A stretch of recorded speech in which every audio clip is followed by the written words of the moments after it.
Yo, what's going on guys? It's Anime One back here with another video, and today I'm here with another part of what if Naruto had the jougan.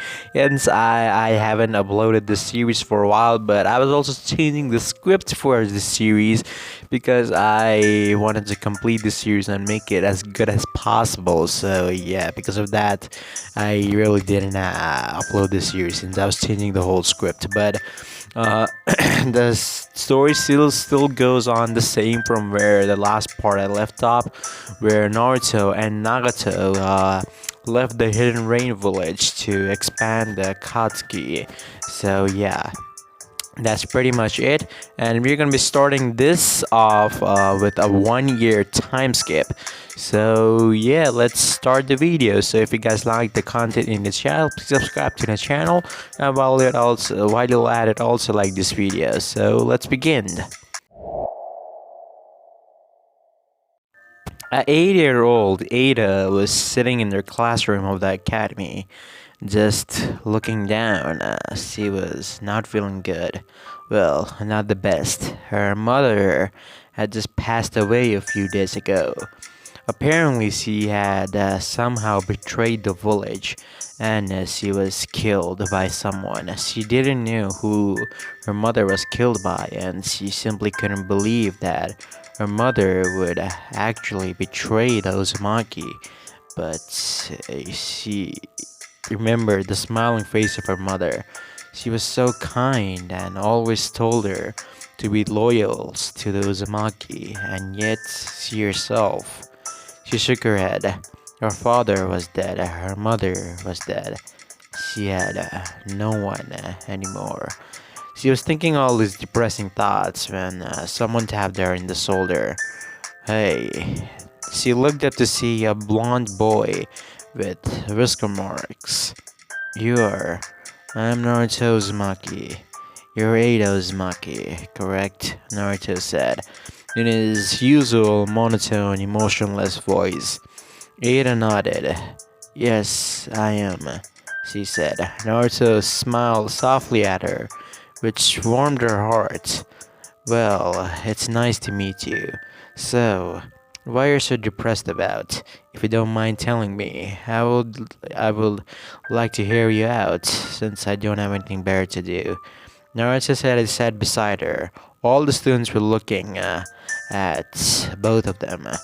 Both of them were almost like an outcast of the class. Ada because of her blue and pink hair, and Naruto because of his blonde hair and whisker marks. Those were not something that Uzumaki's had, and yet these two had it, so they were pretty much like an outcast. Ada looked at Naruto, who still was giving her the soft smile. She started talking, and she cried while talking. She told him that her mother was killed and her father was killed in the Great Shinobi War, and she had no one left. Naruto looked at her. I understand how you feel, he said. Ada snapped her head towards him. I was abandoned by my mother and father when I was pretty much born, and Uzukage has took care of me since then. He's only like a family figure that I have. I really don't know what you're going through exactly, but I have some idea. I know how loneliness feels, Naruto said. Ada looked at Naruto. Then a person appeared beside Naruto. As Naruto sighed, what do you want, Arashi? Naruto said. Arashi grinned at his friend. You know, nothing. You were just talking with a pretty girl, so I thought I might join in.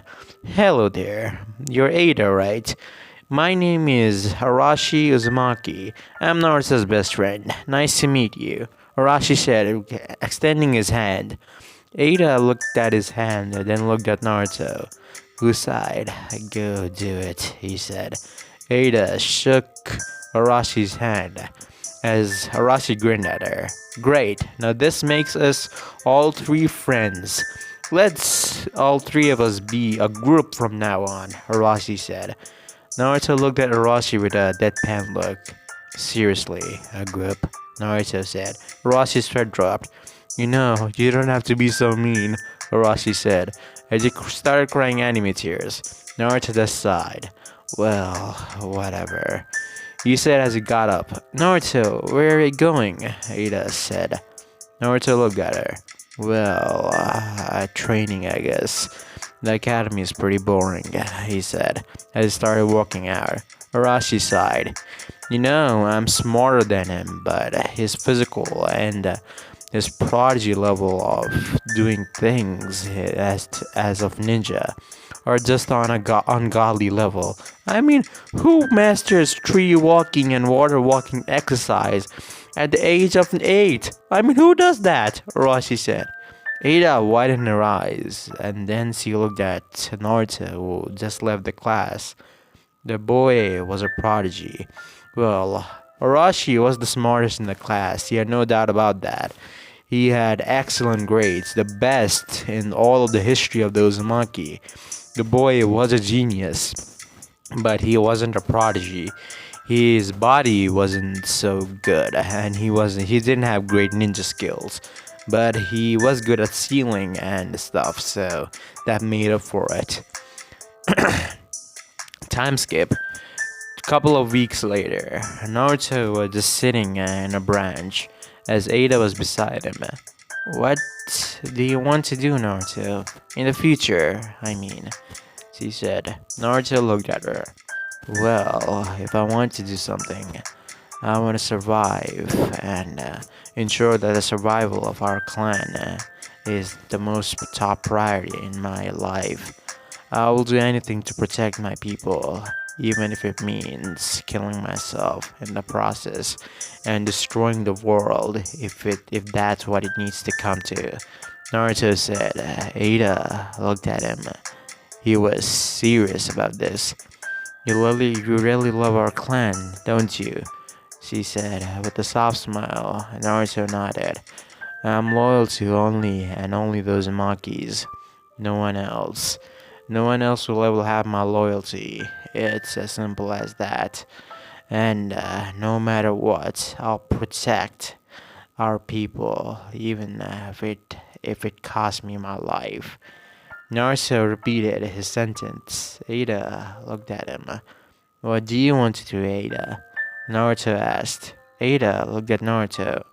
Well, she couldn't say anything because she didn't know what to say. Naruto looked at her and gave her a soft smile. It's okay if we don't know. That's how it is. Most people of our age simply don't know what they'll do. They just follow along with what their parents say to them. Since you didn't have parents, I thought you might, but I guess I was wrong. Naruto said. Ada looked down.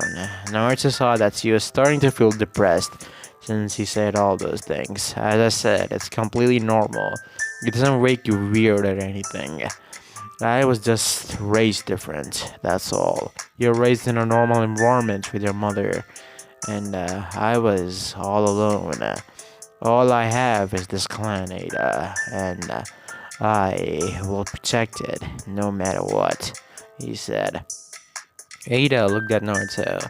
You know, today's the festival where our clan was actually formed, and the first Uzukage formed this village. Today festival.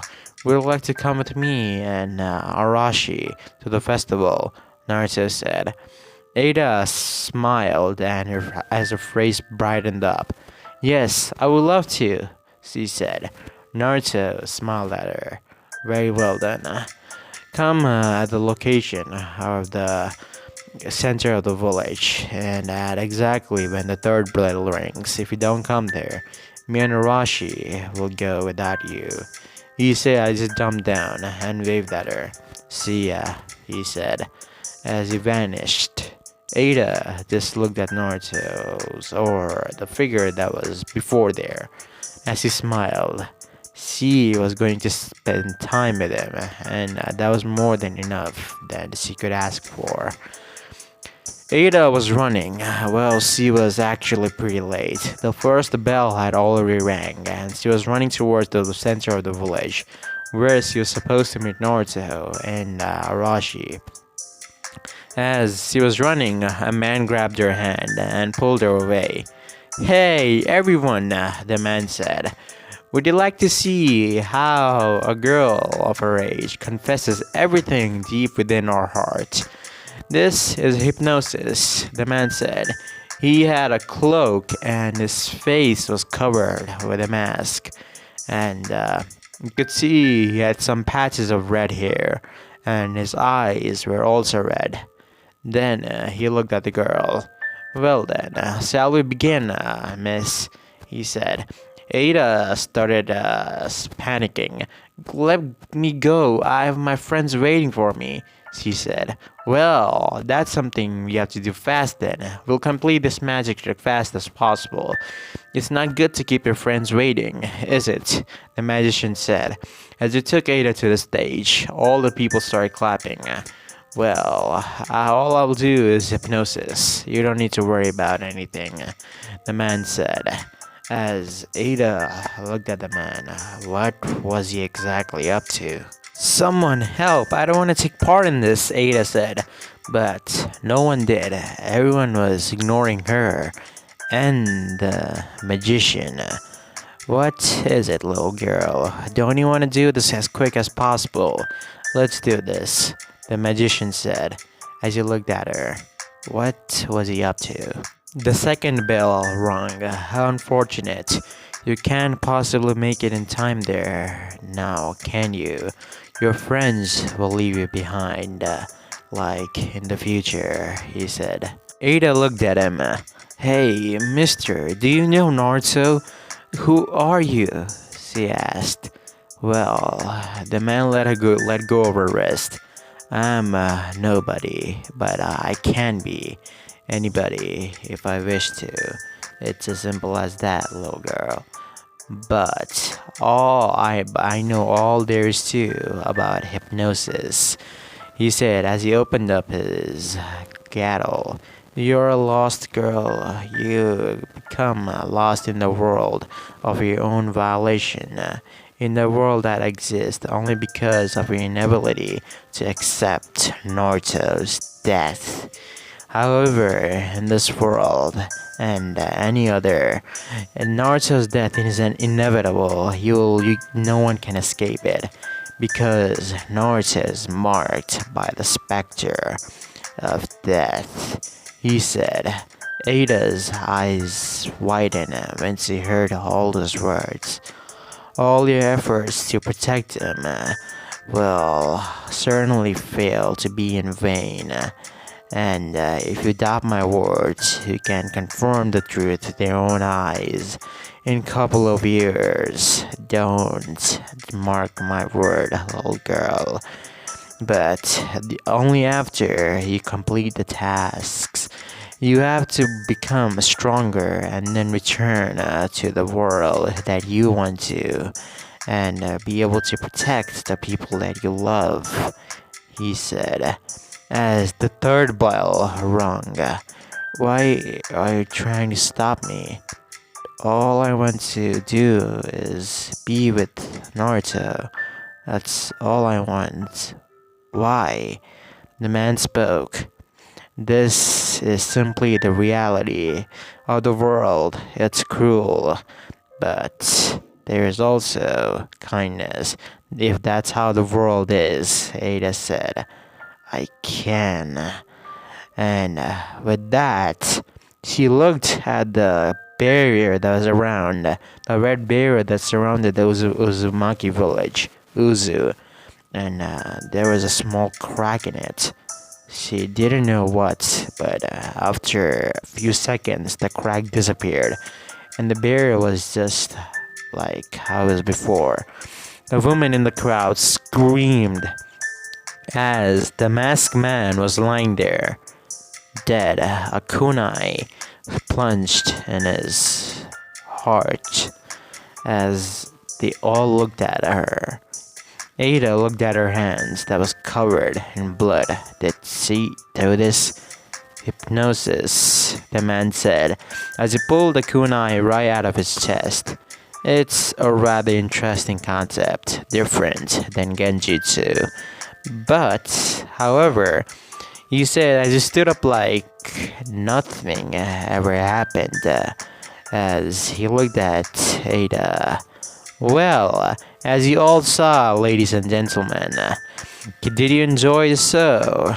As I promised, for your very own masked man has just transferred a sweet little girl into a murderer. That was the power of hypnosis.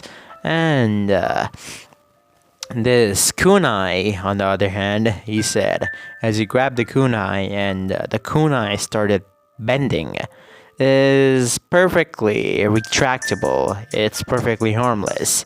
And the blood you see, it's the flake blood that I planted in my chest, just in case. However, the fact that this girl stabbed me is unmistakable the truth, and even the right Kage or any of the other Kages cannot change that, no can they?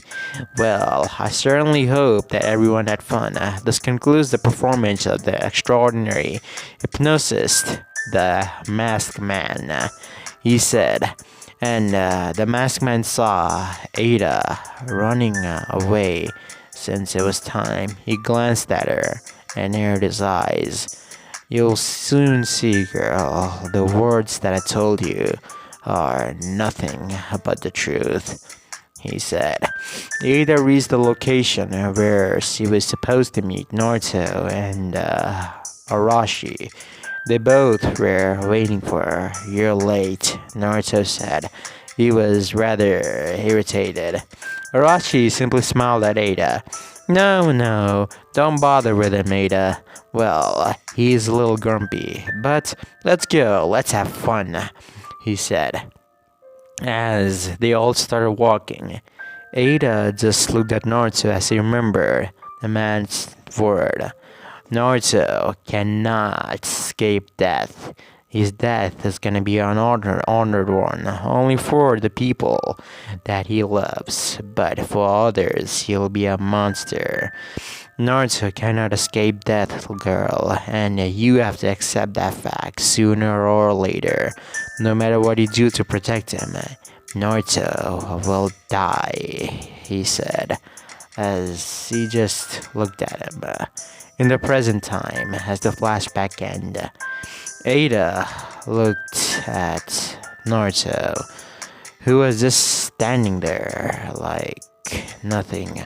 Certainly, he had grown up and he came back to the village with Nagato after 1 year, and he had grown extremely strong. Strong to the point where he had defeated Hanzo along with Nagato. They both were actually competing for who was going to be the leader, and at the end of the day, it was chosen that Naruto was going to be the leader of the Hidden Rain village.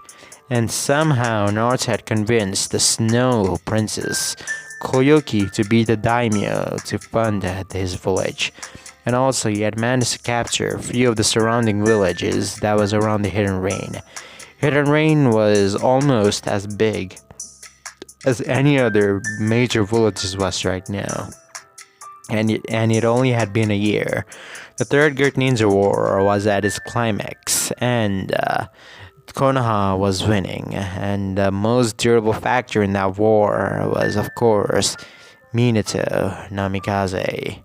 And that cannot be denied. The man was inevitably someone who could not be trialed with. The man was extremely strong. He just looked at Naruto, who was looking down at the village.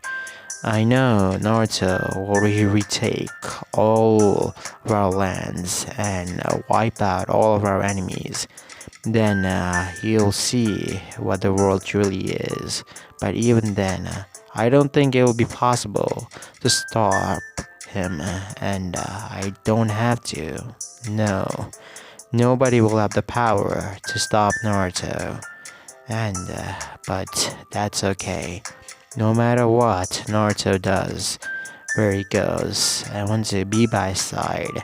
That is only my one and only wish, she said, as the wind blowed, and Naruto looked at her. Hey, Ada, what's wrong? Naruto said, as he gave her a soft smile. You know, you could have said that more nicely, she said. Naruto looked at her confused. You look a little pale. Have you been eating properly, or the war that ended a week ago has still have you exhausted and grossed out? Naruto said. She shook her head. No, it's just a memory of the past, she said. Naruto nodded. Yes, everyone from our village. The destruction of our clan memory still haunts us, and it probably will for the rest of our lives, but we can't do anything about it. We have to keep on moving forward, Ada. That's all we can do, he said as he looked down at the hidden rain. Naruto was gonna retake the Uzu land that they were once a part of, and for that, he had to do major plannings. But she knew for a fact that Naruto would do it, and nobody would stop him. The boy was just like that, just a true leader, someone and something that people don't want to mess with. In this 1 year, Naruto had gained a reputation of being the Moon Eye, someone who was ranked in the bingo books as an S-rank ninja. And Naruto had also brought some comrades with him when he had to fight with Hanzo's forces. Well, Hanzo's forces were certainly more in number, but Naruto's shinobis were certainly of higher quantity. They were simply almost all of them were S rank. Naruto had brought in Kakuzu, Kisame, Nagato, and himself, along with Sasori of the Red Sand, and Deidara the Mad Bomber. And Naruto tried to recruit another member. His name was Hidan, but after hearing his rituals and stuff, Naruto, instead of recruiting him, kill him on the spot. The man was not worth his effort, and he had also met someone in the road that actually helped him regain his full strength. That was something that he'll do afterwards. He had met so many people in this year, and Ada did too. They had met the person that was slowly responsible for the demise of their clan, and his name was Menma Uzumaki, the boy who had the same eye that Naruto had. Where Naruto had his jougan in his left eye, Menma had the jougan in his right one. And surprisingly, Menma was rather peaceful, and so was Naruto. Ada didn't know why Naruto was so peaceful with this guy when she told him with a clairvoyance ability that he was the one who sacrificed their clan. For what purpose he didn't know, but Naruto simply didn't seem to care. When she asked him about it, he told her in very simple words, our clan is gone. Simply getting revenge for them is not gonna bring them back. Our Menma, on the other hand, is more powerful than I am currently. Messing with him is not something that I wish to do. Those were only the simple words that Naruto said. But Ada, being all these years with Naruto, could sense that he was lying somehow. And she didn't know why. Why would Naruto lie to her? So many mysteries. He had changed so much within just 1 year. What happened to him? All those questions of her would be answered in the future when everything went to hell.